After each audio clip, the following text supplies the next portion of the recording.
recording. So this is another session on cataloging in the web client, and obviously the direction of this session can go as needed. I'm going to go ahead and log in.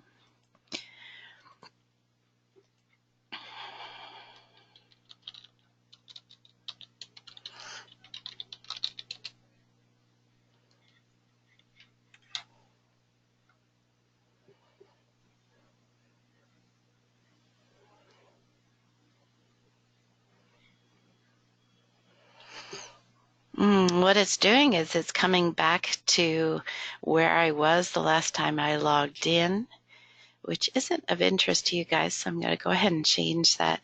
One of the things I wanted to cover real quickly, although I think it's been covered in other sessions, is under Administration Workstation. When you first start cataloging in the web client, this is one of those things that I wanted to make sure that you have set, and that's the default search library. When we're cataloging in Sage, it's important that we're searching the whole system, and especially for catalogers. So putting in a default search library of Sage is good. The other thing is you can set a preferred library for your particular location. Because I'm logged in as Union, I'm going to specify theirs. And what this does is it just shows their copies regardless of the library searched. And so one of the benefits of setting this up is that your local copies show up first in the search results. So just a kind of quick showing of that. And then I can go back to home. Okay.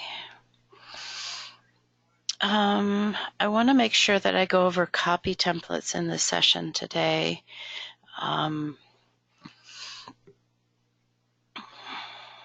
So basically what I'll do is I'll just run quick through cataloging a book.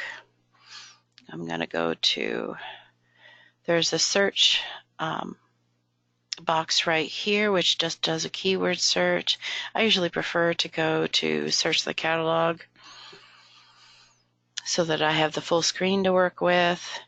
I can do a numeric search, or I can just enter the keyword, the ISBN in the keyword box. So I'm going to just do that. I scanned in my ISBN. Okay, so here's a book that I'm trying to catalog as an example for Union. And at this point, I take a look at, make sure my pagination matches. Okay, which it does. Publisher. Okay, so this is a match to my particular book. So I'm going to go ahead and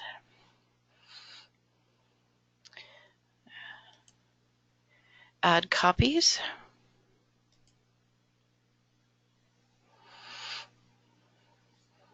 Okay, and what it does is it brings up a combination volume copy editor. So both my volume and my copy are here at the same time. I can change my call number to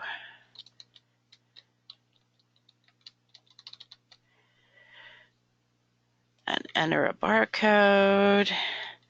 And because I'm not really barcoding this for Union, I'm just going to put in a temp barcode and remove it later. Make note of that. Okay.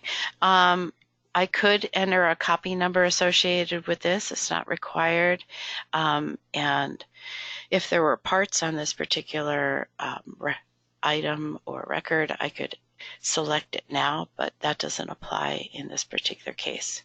So now I just come down, I choose my copy template, which it has defaulted to adult nonfiction. I'm going to see I don't have an adult fiction one. So what I can do is I can come up to this copy template tab up here. Right now I'm in the edit tab. I click on copy template tab and I can go ahead and choose what I want to have in my new template.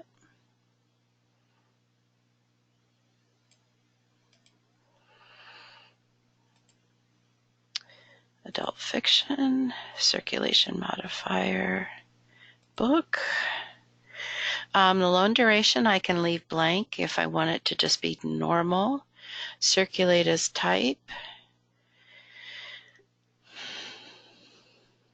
Books and documents. Do I want it to be holdable? Some of these I don't have to choose because it's going to end up giving me the default.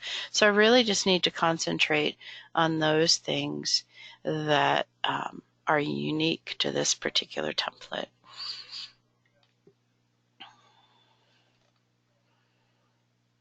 Okay.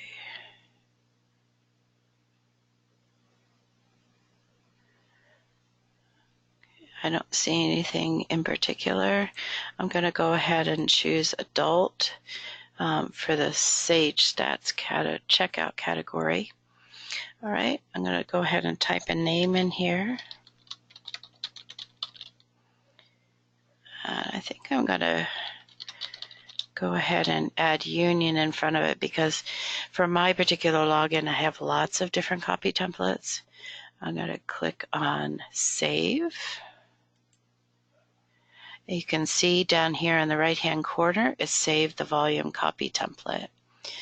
Now I can come back over to Edit, which is where I was originally when I found out I didn't have the necessary template. And I now should have Union Adult Fiction as a choice. I'm going to click on Apply. And it has filled in my shelving location. See? All right. It has defaulted to the status of in process, which is what most of you use when you're cataloging something and then check it in to change it to available. Okay, so at this point, other than price and okay, I've entered my price. At this point, I could click on Save and Exit. Okay, now you see that it doesn't show Union's copy in this display because what it's doing is it's just displaying what I had before I went in to add a copy. It doesn't automatically refresh at this point, but if I click on this icon up here in the browser, it will reload the page. And you'll now be able to see that there are two copies. All right, since this was just an exercise to show you how to add something to the system, I'm now going to come over here to, there's a couple different places I could do this. I could go to the search menu and search for copies by barcode. I could also go to the circulation menu and go to item status. They do the same thing. The other thing that I could do to bring this item up is to click on View.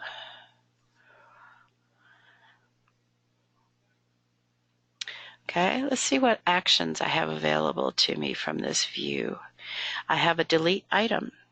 So I've just added this item, but because it's just a temporary item, I could click on delete item, and it's asking me if I want to permanently delete selected copies and or volumes from the catalog. Now, right now it's saying it will delete 1 copy and 0 volumes, but I know that the settings within our system is that once all copies underneath a volume are gone, it will automatically delete the volume. So I'm not worried about that message. I'm going to click on OK. Okay, and because I've deleted it within this screen, it now says this item has been marked as deleted.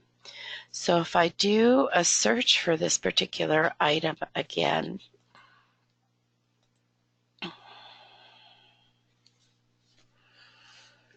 by scanning in my ISBN,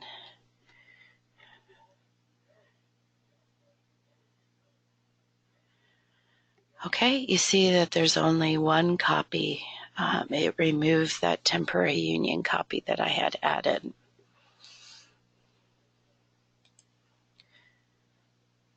So are there any questions?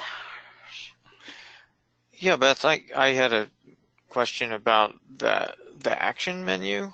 The Yes. window that comes up for the action menu. Is there a reason why it is the size it is and why you need to scroll down to get to other actions in the menu? It's just interesting to me that it's just not the size. The window isn't dictated by the size of the menu. Does that make sense? Yes, it does.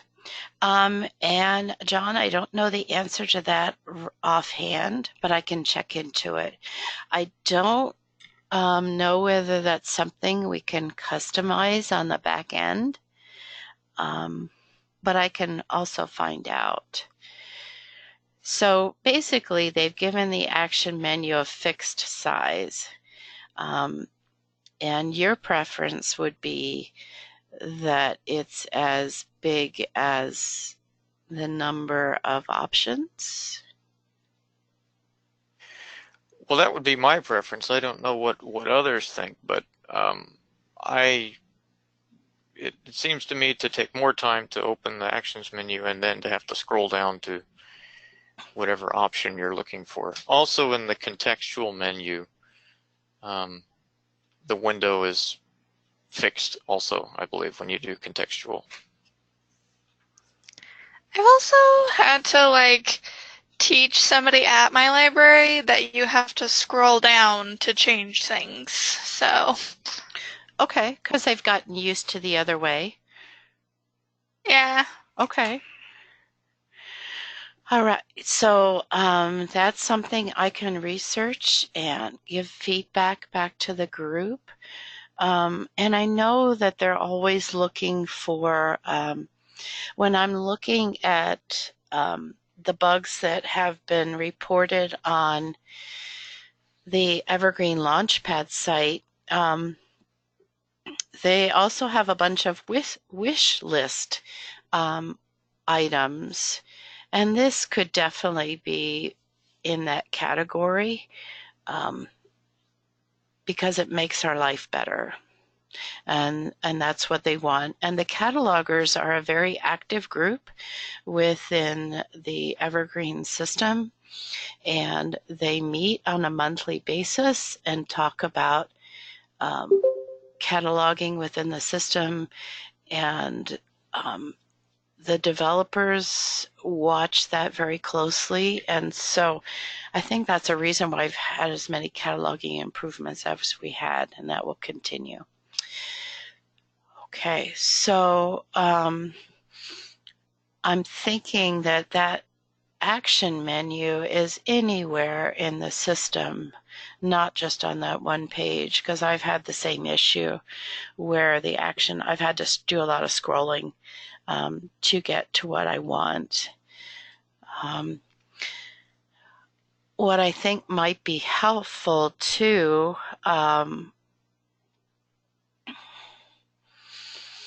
is, I'm trying to think of an application. Let me open up this menu. It used to be in these menus, they would give you shortcuts to get to certain functions. And those keyboard shortcuts are not shown here. They are not, but some of them do carry over. Some of them I do. don't know that all of them do, but Correct. I'm guessing I'm going to make another note that we need to publish those keyboard shortcuts that we know do work because that saves time as well. So anybody on the session today, have you been using those shortcuts? If you know they work? Item status is F5 and it does work. Okay. Every time I hit F5, it just reloads the page. Oh no, that's what happens. Okay, sorry. The evergreen overrides what it usually does in a browser when you hit F5. Right, it does. If the keyboard shortcuts work, they will override what the normal browser function is for that. So I will get a list out to folks. I saw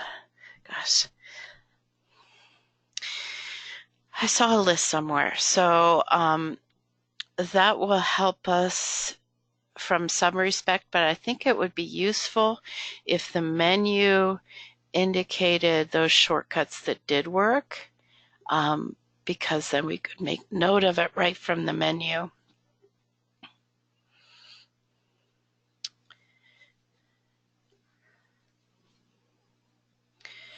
Okay.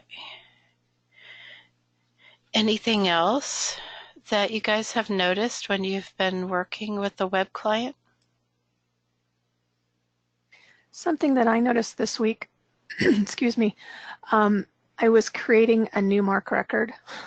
Yes. Just be aware that if you accidentally click a button at the top, everything you've typed in will go away. It doesn't give you the, you're about to leave the page, do you want to save message? Okay, and that's probably a bug, but I will subscribe. I'm hoping that it's a bug and it will be corrected, but. Okay, so let's go into that. It was a little shocking because I was working on a video and so I had a lot of information. Okay, so let's go into a video record. Not that I'm going to catalog it right now.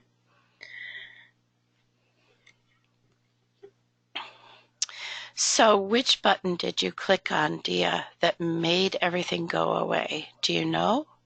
I think it was the back button.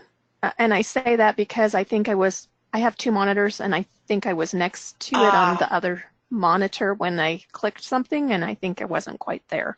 Oh, and that would make sense because it wouldn't have saved anything. And hitting the back button would have just taken you back to where you were. We can try that. Let me just, I know this is not a DVD, but well, I'll just scan in a DVD that's close to me here. Actually,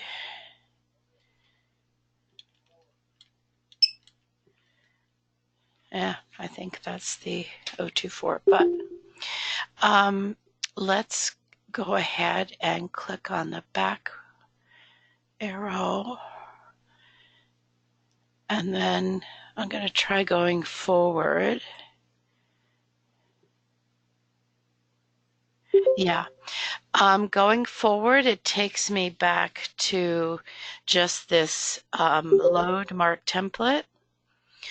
So, yeah, all changes are gone. So that is a good cautionary note. Don't navigate back unless you want to lose everything. I guess the only alternative to that would be to save what you've got so far periodically and then get back into the record within the normal MARC editor. but you wouldn't think that you would normally have to do that. But that's one of the advantages and disadvantages, I guess, of working within the browser is this back arrow is very useful at times. But in Dia's case, it was not useful. And she hit it accidentally because of working with two screens, but I'm glad you said something, Dia.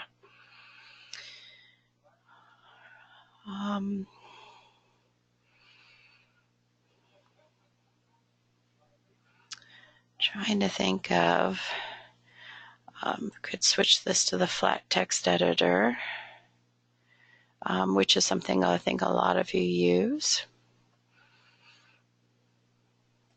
Switch that back. When you don't use the flat text editor and you're like that, is the bug where it sometimes when you're adding a field, it doesn't add a field, so you click it again and it's like magically added 2 fields fixed? Do you know? Okay, let's work on an example. I don't know for sure, so explain that to me again, Heather. It doesn't happen all the time. Just Okay. randomly when you go to add a new field, Okay, so it won't add it. okay, so this is in the regular Mark editor, right? Yeah. Okay, so It's by almost as adding, if go ahead.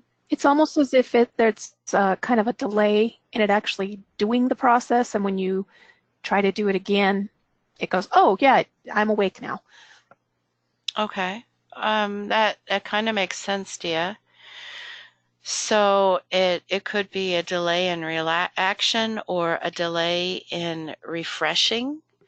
So how are you adding the new field, Heather? Control Enter. Okay, and that's how I do it. Okay, so when you add a new field, it's going to add it using the Control Enter. It's going to put it underneath, and by default, it puts a 999 in there just as a placeholder. It's highlighted, so anything I type in here, it's going to replace. And I just tab over to my subfield and enter an A. And you notice it's just kind of sitting here, still within the box that the subfield indicator goes. If I try to type something in here, nothing happens. So I have to tab again to get to the data part of the element. And so this is different performance than we had with the old editor. It would automatically, once you entered the subfield, it would be in the data area. So this is something I'm hoping will change with the upgrade as well. How many folks that impacts depends on your preferred mode of getting data into the record. I know a lot of you use the flat text editor, and that's not going to be a case with the flat text editor, but I wanted to kind of show that to you because it's disconcerting if you're typing away and you realize, oh, none of what I typed in is in there, and that's why.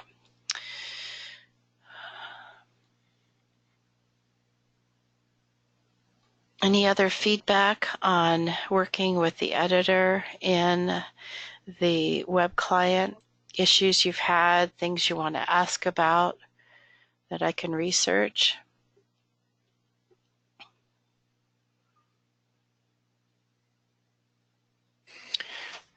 Beth, this is John. Talking about adding subfields, I've encountered something strange that happens, and I'm sure it's already been reported, but I find this problem happens specifically with additional creators in the 700 fields. Okay. when I have an authorized entry that's already in there, so I'll have a subfield A and I'll have somebody's name, and then I will have the subfield 0 Sage tag already in there. When I try to add a subfield, say for example I add a subfield E relator term in between the two fields, all of the information ends up going away or strange, or they both look like subfield A or they both look like subfield 0.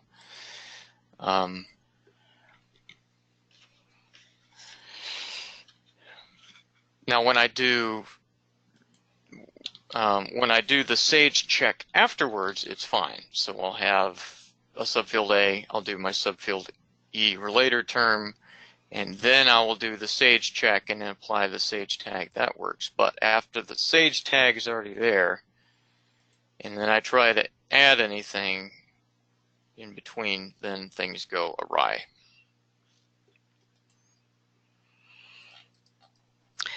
So now, I haven't tested it with like a subfield D or a subfield C or other things that you would enter. Okay, so I've brought up a DVD because I knew that there would be a relator term. So let's find one of these that we want to add a subfield E to.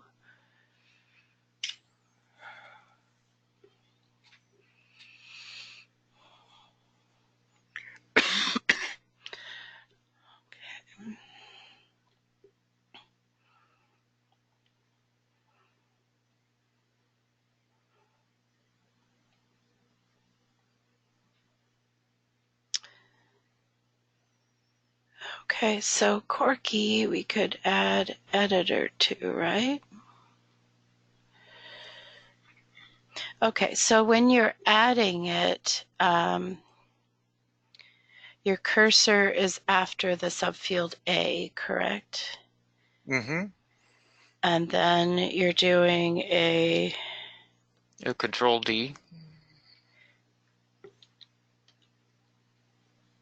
Okay.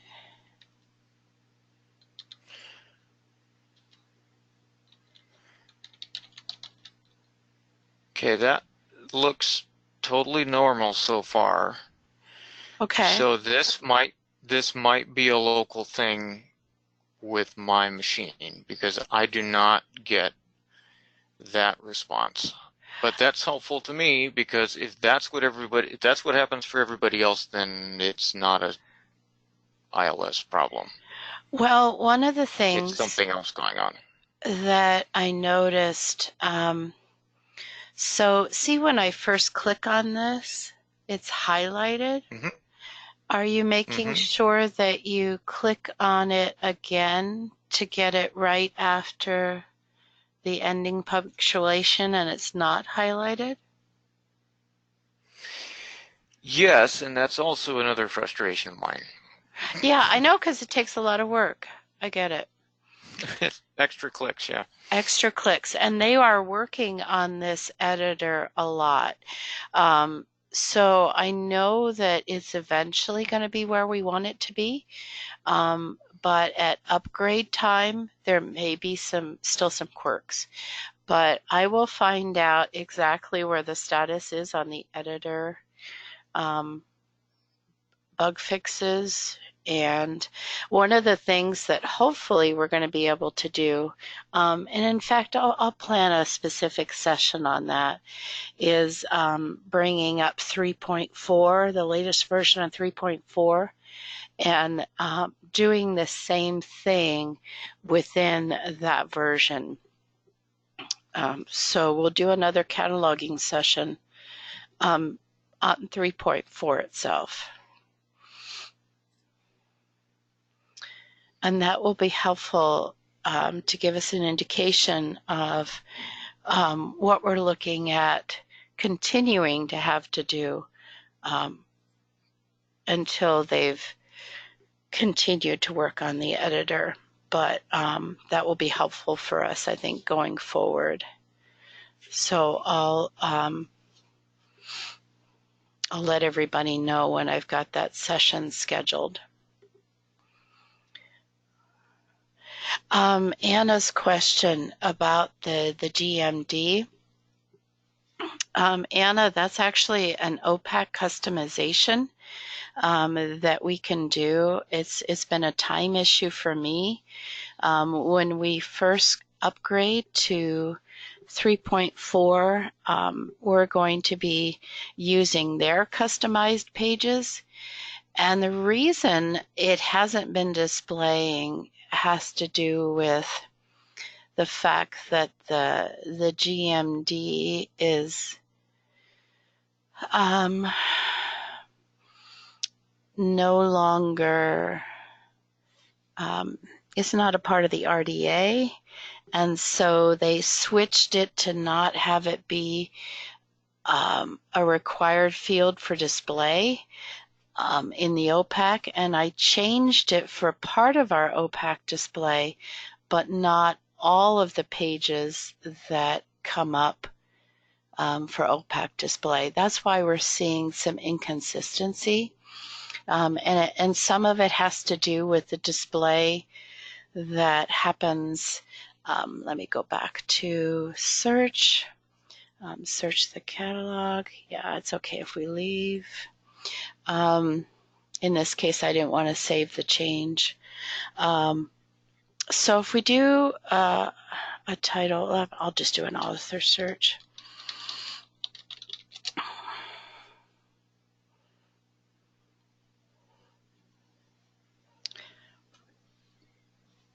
Okay, so I did an author search, and one of the things that the system now does is it highlights search terms.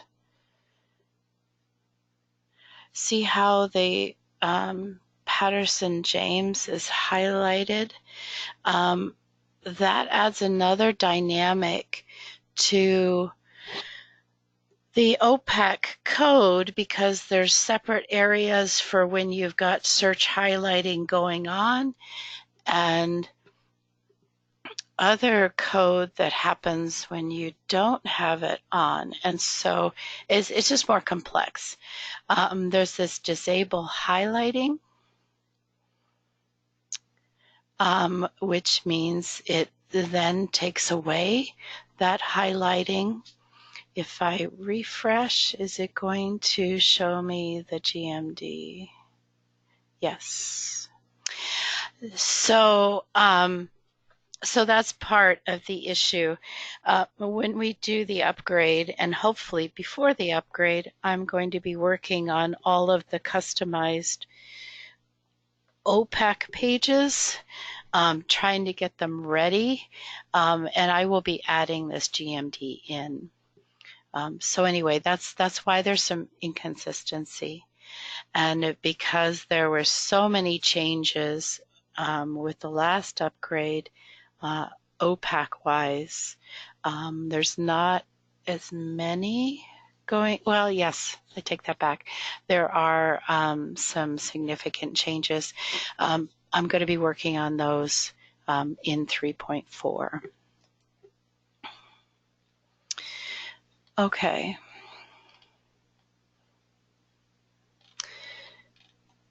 Looking back through the chat.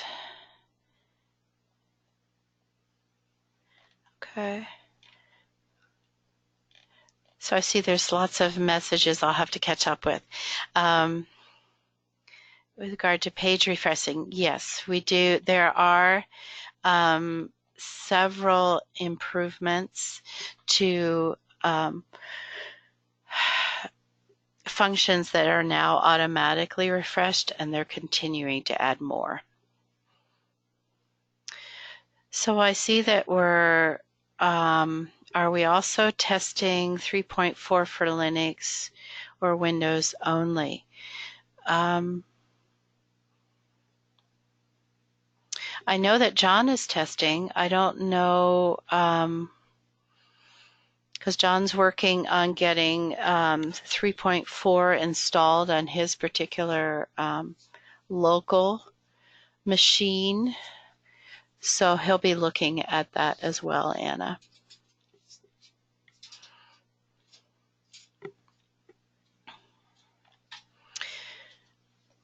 I'm trying to think of other things that I want to add real quick. Under administration, local administration, you can still add copy locations.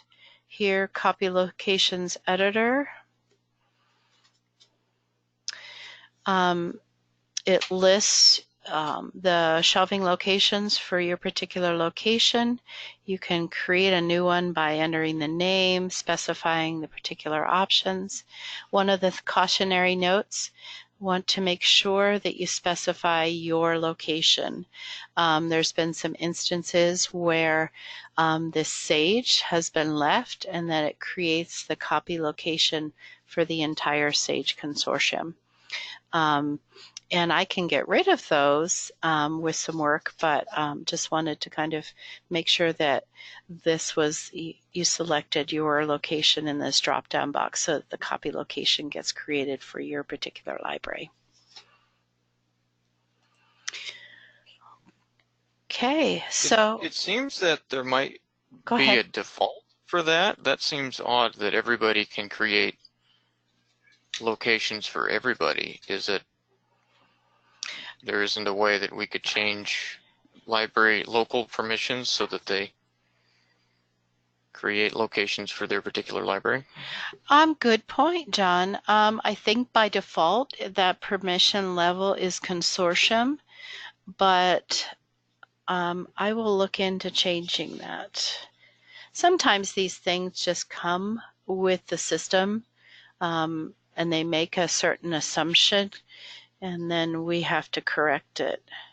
So permission for creating copy locations.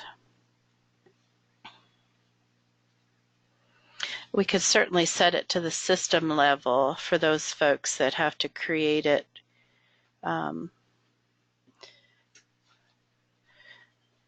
for their branches. Okay. All right, I made a note of that. Thanks, John. Mm-hmm. Thinking outside the box.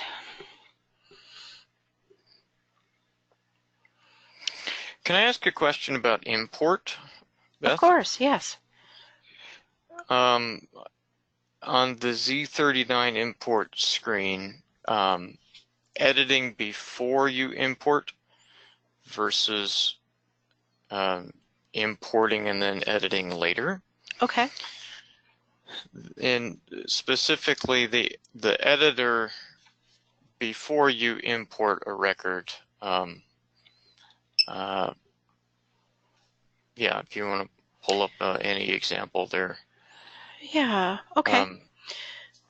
Can you take a look at the authorities in the editor screen prior to importing? Okay.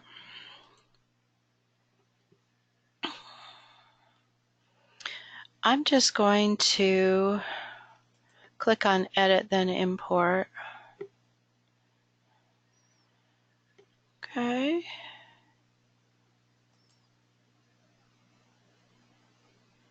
Interesting. This is because,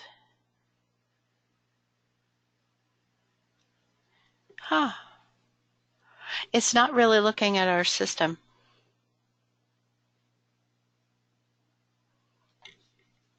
But this is something I hadn't tried before, John, so it's really helpful. Well, I used to do this in the staff client. I used to edit first and then import, and then I'm leery of this editor prior to importing, so now I just import and then edit later. But I'd like to use it if issues like this. I'm not sure what all else doesn't work with the pre-import editor, but this is the only thing I can concretely point to. I think all other changes within the textual component, if you're not linking out, all of your other changes should work, such as adding your 999.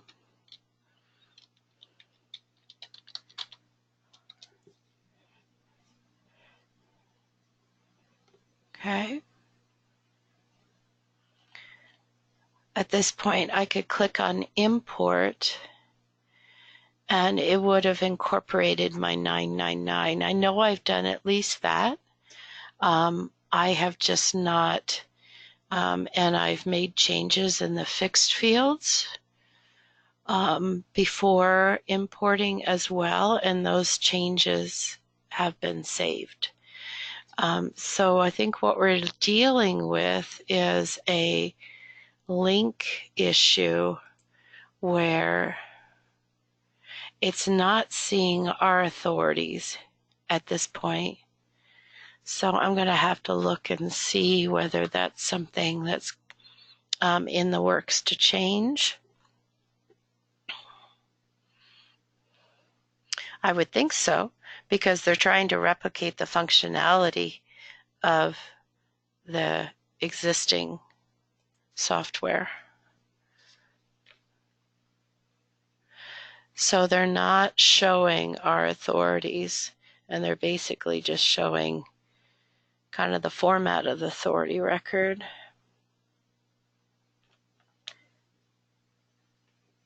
Okay, so these are good things to find. I welcome all of this feedback. It's really useful. Now, because I don't want to add a potential duplicate, I'm going to cancel at this point. But as you're working with the Z39.50, let me know if you see potential issues. We're also going to continue to have trainings after we upgrade, because I think that's important. There will be some changes to certain functions as far as the look of them. If any of you bring in CAT Express records, the MARC import screen looks a lot different in 3.4. It functions fine, but it does look different. And so that's one of those sessions I want to have soon after we migrate to the new version.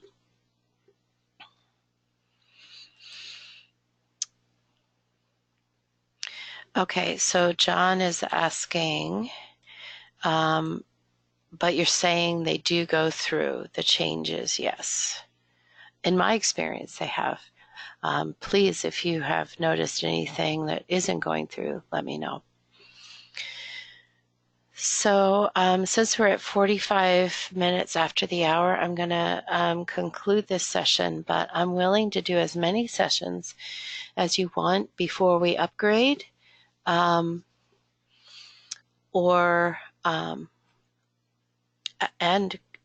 after we upgrade. So I kind of need to know what you folks want. So did I see your comment? Probably not. Okay.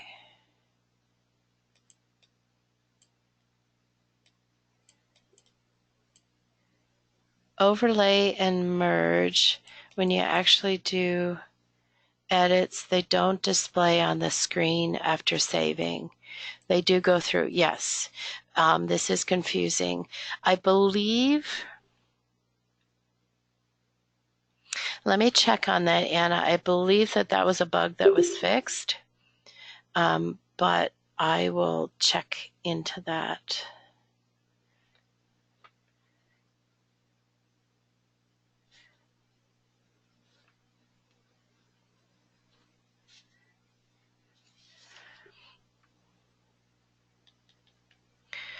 So,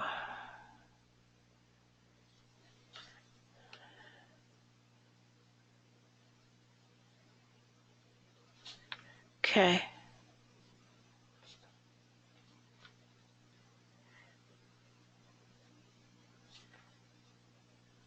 Okay.